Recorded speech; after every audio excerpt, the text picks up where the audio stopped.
Something amazing happened in this first week of the fantasy playoffs. Something that none of us could have predicted took place. Where did this happen, you ask? These two playoff matchups pretty much played out in a very practical manner. You see, but it wasn't in the matchup between J. Ray and Hensel. It wasn't in the matchup between Orlando and Ed. It was between Joe and Taint Sweat. Joe and Taint Sweat tied. And you know what? That's amazing, because never before in fantasy have we had 2 straight weeks with ties. Obviously, Andy and Orlando tied last week, 124 apiece. And this week, we have the more mediocre matchup between Taint Sweat and Playoffs. Well, not more mediocre, because Andy's record is worse than both of theirs, but it's just, I don't know, just when you involve Joe in there, it's just mediocre comes to mind.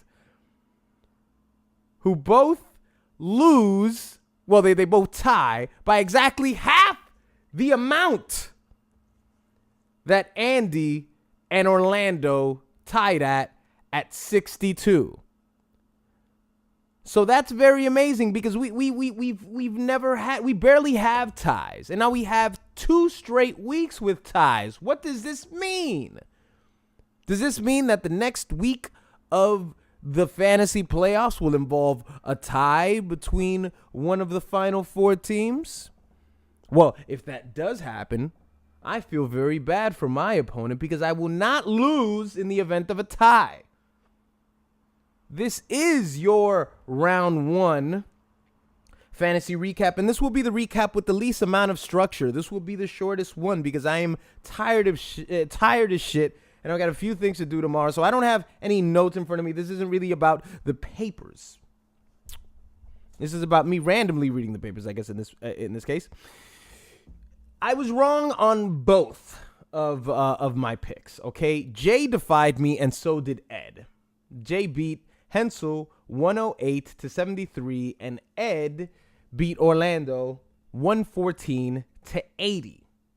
Now, Hensel was very unfortunate for 2 reasons. Now, obviously, he had a lot of single-digit performances on his squad. Most of his points came via his 2-star wide receivers, T.Y. Hilton, who got 13, and A.J. Green, who put up a 19. The rest of his team was single digits, and that, of course, goes for Phillip Rivers, who, he was facing the Kansas City Chiefs, so that matchup was a bit tough, but I can understand why Hensel left him in there, because his other choice was Kirk Cousins, who was going up against a weak passing defense in the Chicago Bears. But Phillip Rivers, Kirk Cousins, you can't really blame him there.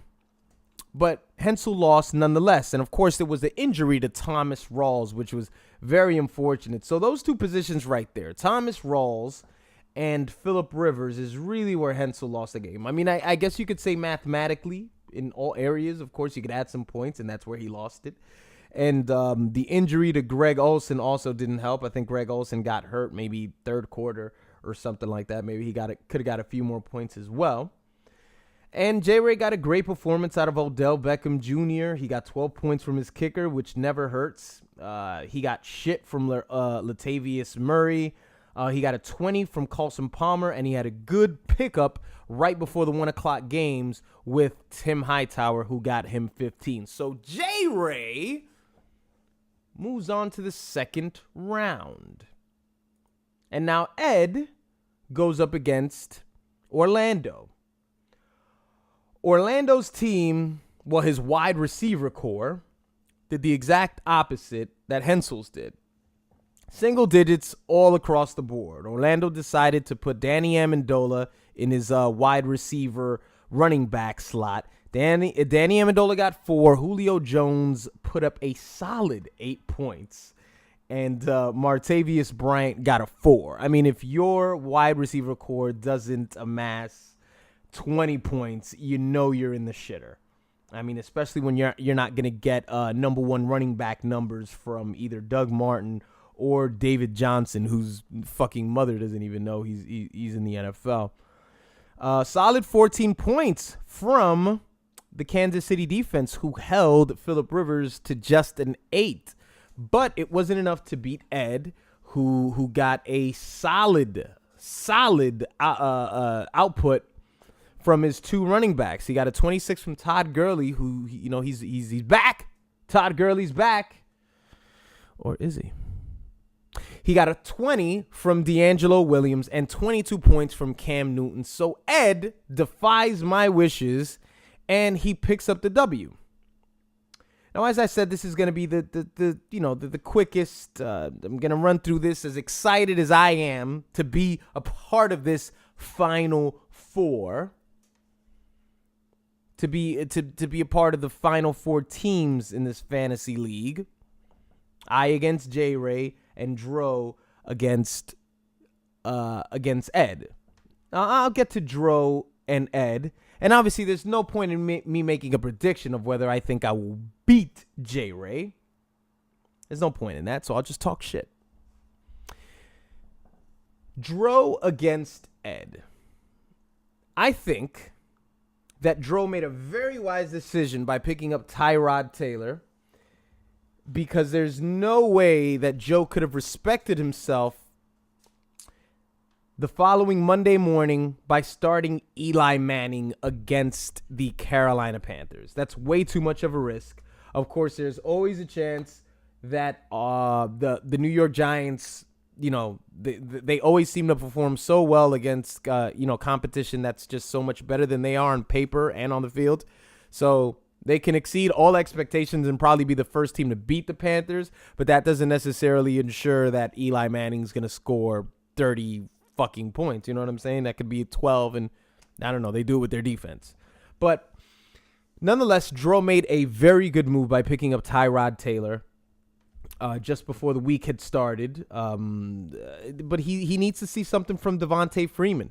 That's going to be where his that's going to be the meat of his points. He's going to need it from his from his running backs. He's got a great matchup with Jeremy Hill against the worst ranked defense against the run in the San Francisco 49ers. He's got Devontae Freeman against the 16th ranked defense against the run, the Jacksonville Jaguars. So Dro's gonna need a lot of that meat to come from that, because he's got 2 tough matchups with with 2 of his other positions here. He's got his biggest offensive player in Brandon Marshall going up against the Dallas Cowboys, who then again, they are the Dallas Cowboys, but they are the 4th ranked defense against wide receivers. And and then he's got this Chandron, not sure how you pronounce his name. He's going up against the Cincinnati Bengals, who are the 11th ranked defense against the run. So I'm not in love with Dro's matchups. There's a possibility he can get a touchdown, from Travis Kelce, but I don't think his matchups are too great. Ed, on the other hand, I think has stronger matchups. He's got Cam Newton against the Giants, who are the 27th ranked defense against quarterbacks. He doesn't have a great matchup with Gurley. You've got D'Angelo Williams, who's going up against the Denver Broncos, who's 13th against the run. Eric Decker would be interesting to see. And what I would love in this case, even though I'm predicting here, as you will notice, I'm predicting that I think Ed's got the edge here. It'd be great if Eric Decker just absolutely just fucking did nothing. And especially if Ed lost and Eric Decker just did that. There's something about Eric Decker that he will disappoint. He's Eric Decker. And then again, this thing here where Michael Crabtree's still in the lineup. I don't know, man.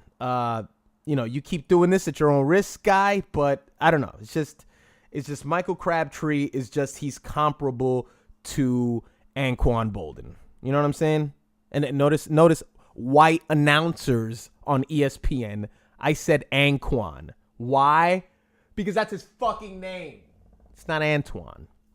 But anyway, Michael Crabtree, don't trust him.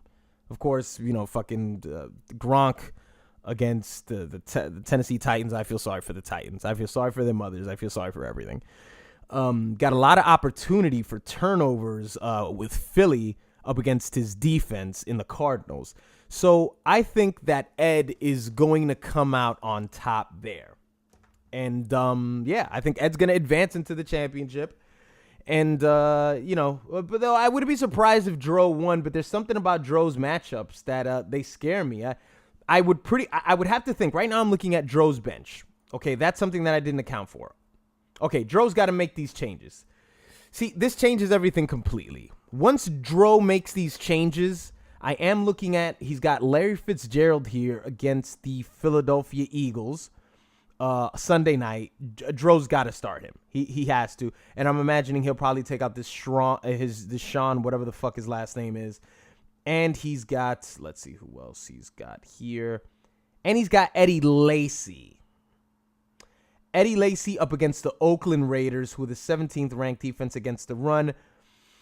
Yeah, I got to think Dro's gonna make some changes there. He'll definitely maybe stick in Larry Fitzgerald against against the Philadelphia Eagles in there. So Dro's going to make some changes. So that's going to make things very interesting. It's going to make things very interesting. So I'd say that I still give Ed the edge, but Dro makes those changes, and that could pretty much change. That's a very close game, but I still give Ed the edge. So give me Ed over Dro. I'm not picking any fucking numbers. All right, I'm not picking any scores. J-Ray, okay, this is gonna be a real quick one. J-Ray, okay, J-Ray, you are the 2-time champion, 2 victories in a row. Okay, you hear this, Ed?